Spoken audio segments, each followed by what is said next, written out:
fools in charge everywhere, he called on true leaders to stand up and be the captains of their ships.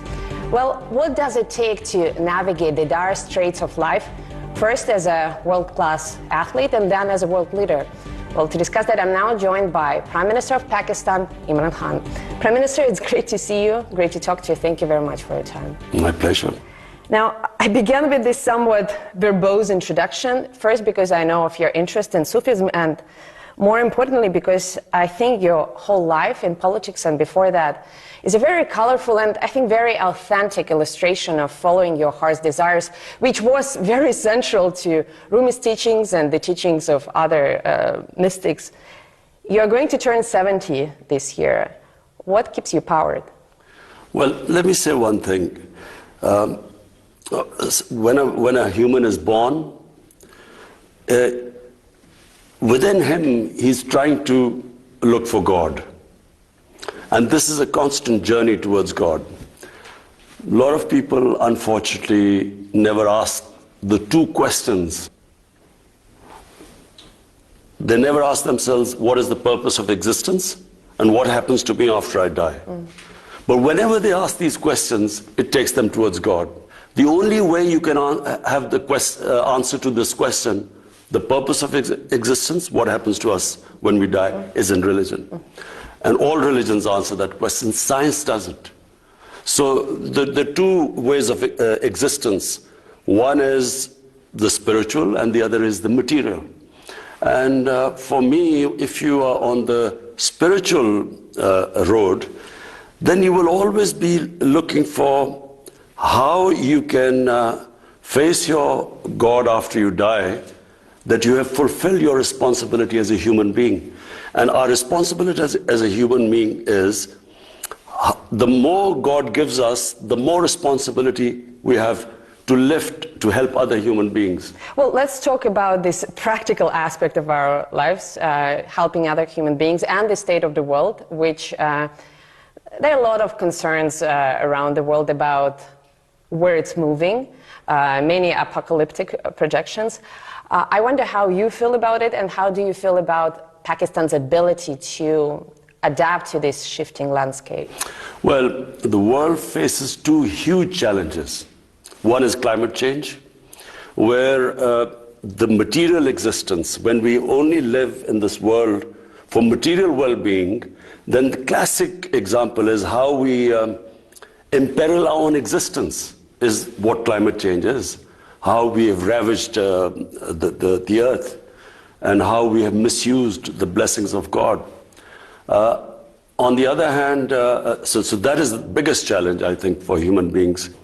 The second biggest challenge is the plunder of the developing world by the ruling elites of the developing world, where every year huge amounts of money, according to the factile channel of the Secretary General of the UN, $1.5 trillion move from illegally.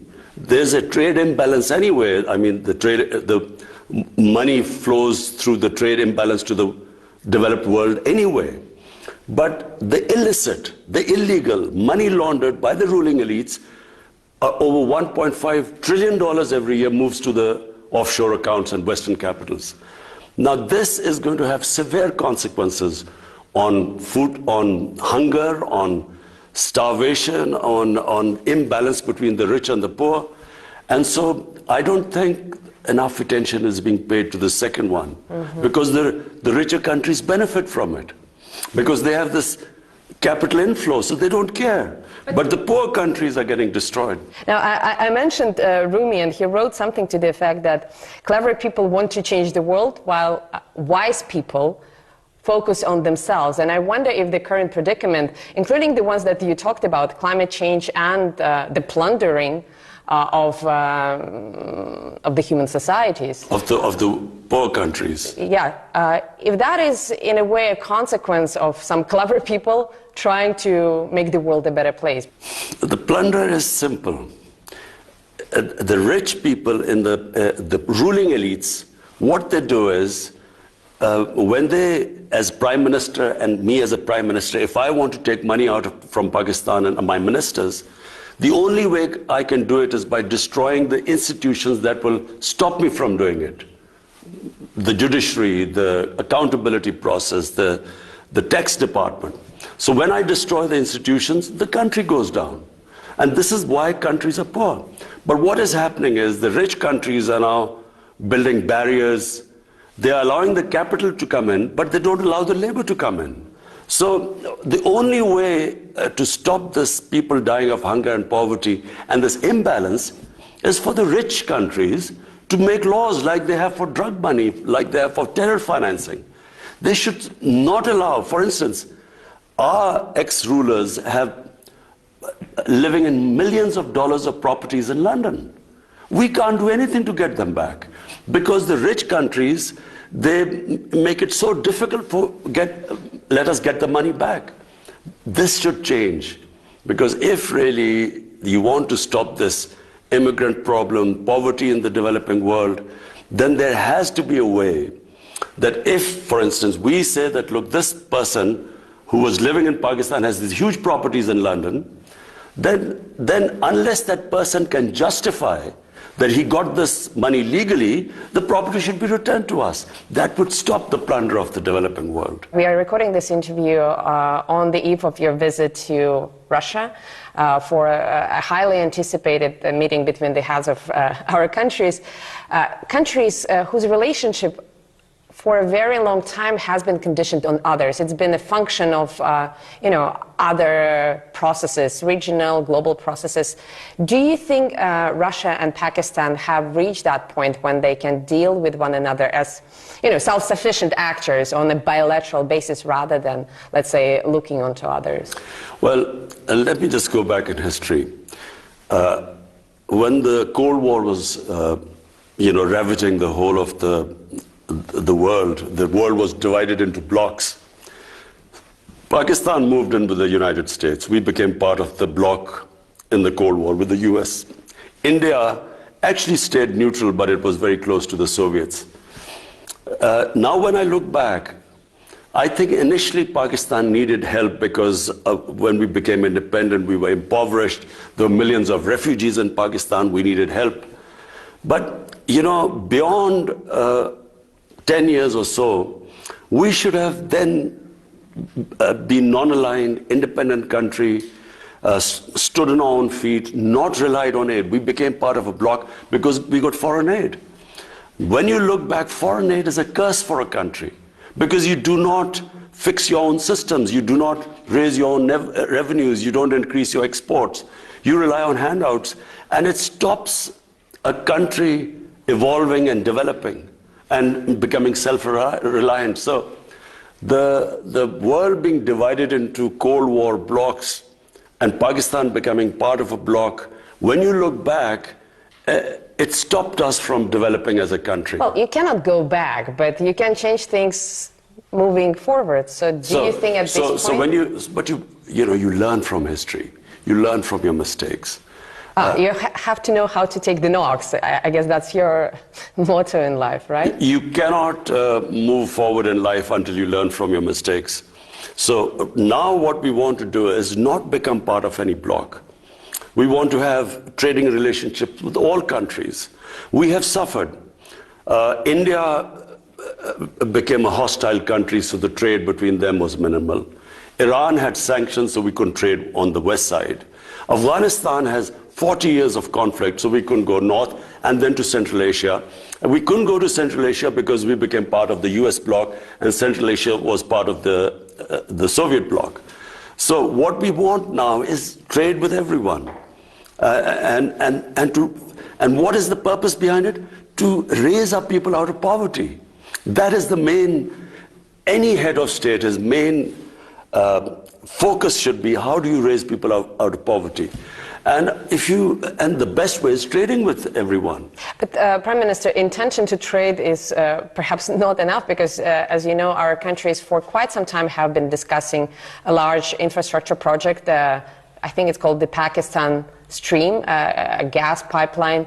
But forgive me my pun, the stream hasn't gotten enough steam yet. And now, in addition to logistical financing challenges. We are also dealing, I mean, Moscow is dealing with the threat of arbitrary sanctions, Western sanctions, that could be imposed on any Russia-associated project. Do you think this project and others will be up and running in our lifetime? Because sure, you are free, technically speaking, you are free to trade with everyone, but you know how geopolitics works, and there are some subtle ways of imposing pressure on international partners. That's true.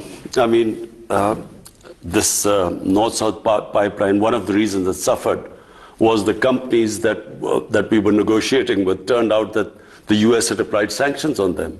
So the problem was to get a company that wasn't sanctioned, a Russian company that wasn't sanctioned. So that became a problem. With Iran, we are gas deficient right now. We could just get a gas pipeline from Iran, but Iran is sanctioned. So I mean, I have to say that the developing world really wishes that there is not another Cold War.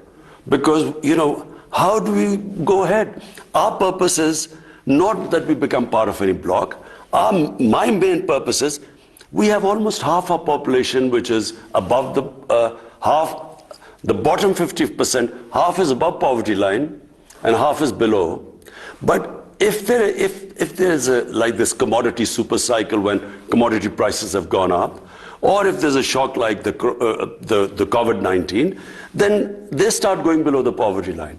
So the last thing we want is the world divided into blocs, sanctions, and I'm hoping that this Ukraine crisis is resolved peacefully. Mm-hmm. If we read reports in Western media, there's an imminent war between Russia and Ukraine on the cards, and clearly Western countries take a very oppositional, I would even say inimical view to Russia. For a shrewd politician like yourself, don't you think that it's perhaps too precarious of a time to expand Pakistan's geopolitical horizons? Well, firstly, this doesn't concern us. I mean, you know, we have a bilateral relationship with Russia, and we really want to strengthen it. You know, as I said, regions develop. It's not countries don't develop in isolation. It's because a whole region goes up. Like we saw the European Union. I mean, I was in university in England when the European Union came into being, and then the whole area standard of living went up. So we want to sort of really, we hope that, you know, sanctions are lifted on Iran so that, you know, we're short of gas here. And, you know, with Iran, it's the cheapest gas we can get. And similarly, we hope that India one day, I mean, Indian leadership, I wish they would concentrate on raising people out of poverty in India rather than proving to the world that the Hindus are the most superior race. I mean, their leadership, how can a leadership not worry about having the highest poverty in the world is in the Indian subcontinent? How could they not worry about it rather than trying to prove to the world that the Hindus are superior? Well, but Prime Minister, on the other hand, many nations go through such period. I mean, it could be more or less painful historically, but you know, the spell of nationalism has affected many countries historically. Now, you mentioned that you don't want to play camp politics anymore. You want to be a bridge. And this is a very admirable goal, also a very beautiful metaphor. I think Turkey or even Ukraine framed their foreign policy in such terms a few years back, but they were disappointed. What makes you believe that Pakistan can actually pull it off, being this bridge, let's say in Eurasia, when so many other countries attempted it and failed? Well, firstly, let me just say one thing. As a student of history, I do not believe that military conflicts solve problems. If you look back, I mean, look at the conflict since 9/11. I mean, if a third party dispassionately did a proper analysis of so many people killed, what was achieved at the end? What happened in Afghanistan? 20 years of, God knows, hundreds and thousands of people dying. what was the achievement? So therefore, I'm not a believer in military conflicts. I believe that civilized societies resolve the difference through dialogues. And the countries that rely on military conflict have not studied history properly. Do you believe, on a personal, or let's say on a political level, in some sense of accountability, maybe historical accountability, do you think things will change in the world so that all the great aspirations that you have could be realized without us getting very cynical? Because I hear what you're saying on an emotional level, but I have covered so many wars and I have seen so many people killed absolutely for nothing that I simply don't believe that Western leaders care about things like human lives or even development in the developing countries. I'm sorry for saying that. It's true. Most leaders, their main concern is to stay in power. So if to stay in power, you know, there's what they call as a good war, they won't mind loss of human lives. Oh, it's a collateral damage. It's not people. It's collateral exactly. damage. I mean, you know, as someone who looks upon the world from a spiritual point of view, I think it is insane to have a conflict with the idea of people dying and thinking that you will get more popular because of that. For instance, take this Ukraine conflict. I mean, for the life of mine, I cannot really believe that there is any chance, there's any possibility of a conflict. Because the consequences, forget about what will happen to the combatants. For the developing world, already the price of oil has gone up because of the prospect of a conflict. Ukraine supplies wheat to the world, and for that matter, Russia. Now imagine what will happen. Already the world is suffering from the after effects of the COVID-19. Imagine if there's a conflict. What will happen to the poor countries? Already the poor countries are suffering. They are already in debt because they had to incur debt because of the consequences of the COVID-19 fallout. So I cannot in my mind understand how can they even have got this close to a conflict? I can't understand this.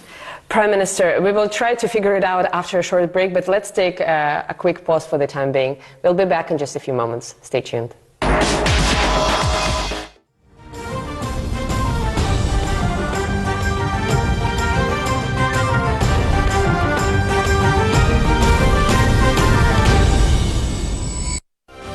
कौमी सलामती के तज़वीराती तकाज़े और पाकिस्तान की खारजा policy के नए उफ़क़। चीन के कामयाब दौरे के बाद वज़ीर-ए-आज़म इमरान खान का तारीखी दौरा रूस।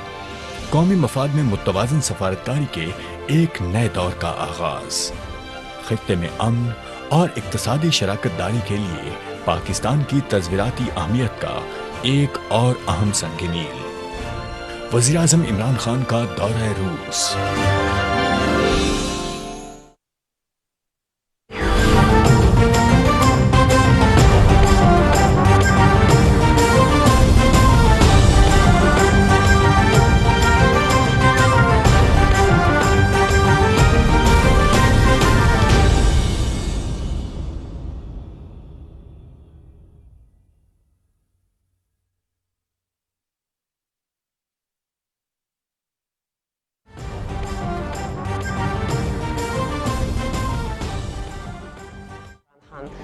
Prime Minister, before the break, we were talking about the Ukrainian conflict, and obviously we, the Russians and our Ukrainian neighbors, are very affected, but you have your own conflict to solve, and it may be a very stupid question on my part, but because we all know that, you know, bad peace is better than a good war, but still, historically, do you think it's better to leave a conflict in a limbo for decades on end?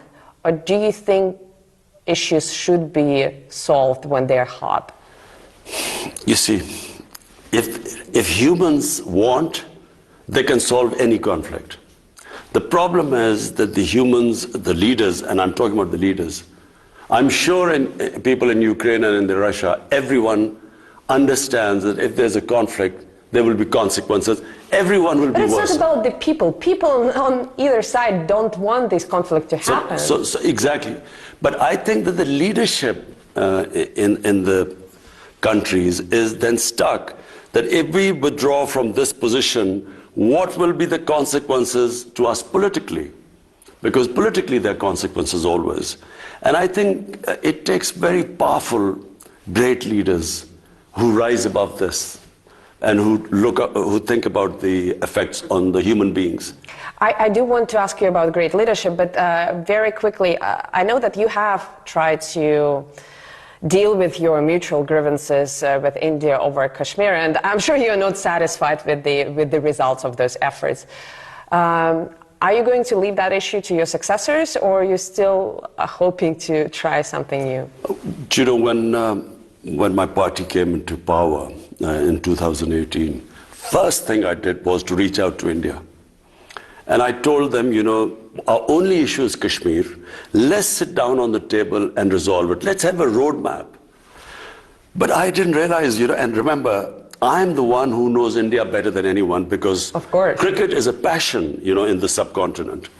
And because of, you know, me being captain of cricket here and sort of playing over 10 years against India, I know India better than most people. So I immediately reached out. But then I discovered, to my horror, that this is not the India I used to know, because it's been taken over by this mad ideology. It's a racist ideology, which was inspired by the Nazis. The founding fathers were inspired by the Nazis. You can Google on your phone and you can, the founding fathers praised the Nazis, racial superiority. And you see, there's a negative nationalism, there's a positive nationalism. You must distinguish between the two. I can inspire my people by saying, look, you were a great nation, let's now get back again. But if I say you were a great nation, but because of these other human communities, you could not reach the top, so shift the hatred towards them, there is always bloodshed. Prime Minister, I'm sure your counterpart in New Delhi would disagree, but if Prime Minister Modi wants to share his own views, we would be more than happy to travel to New Delhi and interview him on that. Listen, I would love to debate with Narendra Modi on TV. That would I would be love great. to talk. But you know, before we organize this debate, and by the way, RT would be happy to moderate it, me personally, but it would be so good for over 1 billion people on the subcontinent if we can resolve our differences through a debate rather than Friends, through... that would be amazing. But let me ask specifically about Pakistan, because this year marks the 75th anniversary of your country coming into being, and the figure of Muhammad Ali Jinnah still looms large with his philosophy of marrying modernity with traditional grassroots culture. And I think it's not only in Pakistan, but I see this philosophy coming to prominence all around the world, even in Russia. I think Vladimir Putin subscribes to a similar brand of enlightened conservatism. When you see progressive things around the world, you benefit from them, but you stay true to your sort of your inner core, your collective soul. Mm-hmm. Why do you think it's becoming so popular around the world? Why is it so appealing? Because whenever you try and superimpose another culture on a nation, it doesn't work. You know, colonialism, what did it do? What the colonialists created was a thin lot of people who imitated the colonialists, who in Pakistan would be called the westernized elite. But there was a big gap between them and the rest of the population. So nations evolve organically. They borrow from all over the world, but they are rooted in their own culture and history. If you cut that off, I mean, it has severe consequences all over the world. When you cut off a country from its roots, a nation, and try and ape another culture, they become neither one thing or the other. In Urdu, we say neither teeter or a bater, neither quail or a partridge. What has happened after colonialism is that you have a tiny set of elite which pretends that they're Western, and the gap between them and the rest becomes wider and wider. It's what happened in Iran. The Iranian Revolution was that the elite of the Shah of Iran became cut off from the mass of the population. So there was a huge reaction against it. In Pakistan, what we are trying to do is to obviously learn from all advanced societies, and right now, the nation we can learn most from is China, because if my main emphasis is to raise people out of poverty, no human society has achieved what China has done. So therefore, we learn from everyone, but we should be rooted in our own culture, history, religion. China played a subtle but I think very significant role in facilitating Russian-Pakistani exchanges, and I know that recently while visiting Beijing you suggested that Islamabad can act as a mediator between Beijing and Washington.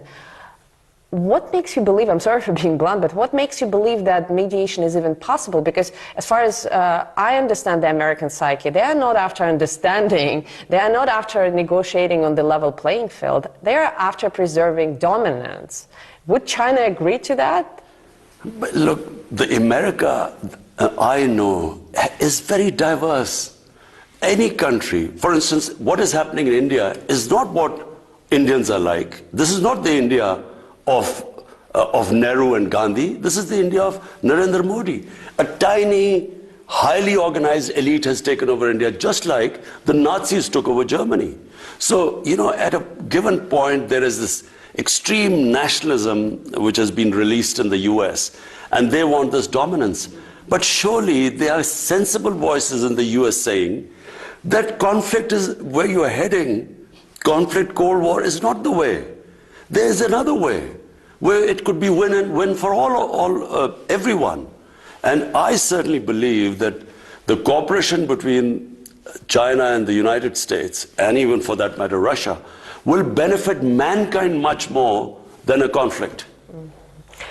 I wish I had more time. I have many more questions, but let me ask the final one. And it's a bit cheesy, but I ask it sincerely because you've reached the pinnacle of your sporting career by giving your country its first and only victory in the Cricket World Cup. How do you hope to be remembered? What do you want to give to your people as the Prime Minister? That's a simple answer. I would love to emulate China in terms of bringing people out of poverty. Two things I want. One thing is if I can bring people out of poverty, but related to that is rule of law. Human societies are defined by two great things: rule of law and a welfare society. A society that is humane and just and looks after its people who are not so privileged, who are poor.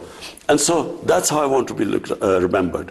If I can bring rule of law in Pakistan and raise our people out of poverty on the lines what China has done, I would be able to meet my maker with confidence. Well, Prime Minister, it's been a great pleasure talking to you. I hope your team receives as much hospitality as we've benefited from here.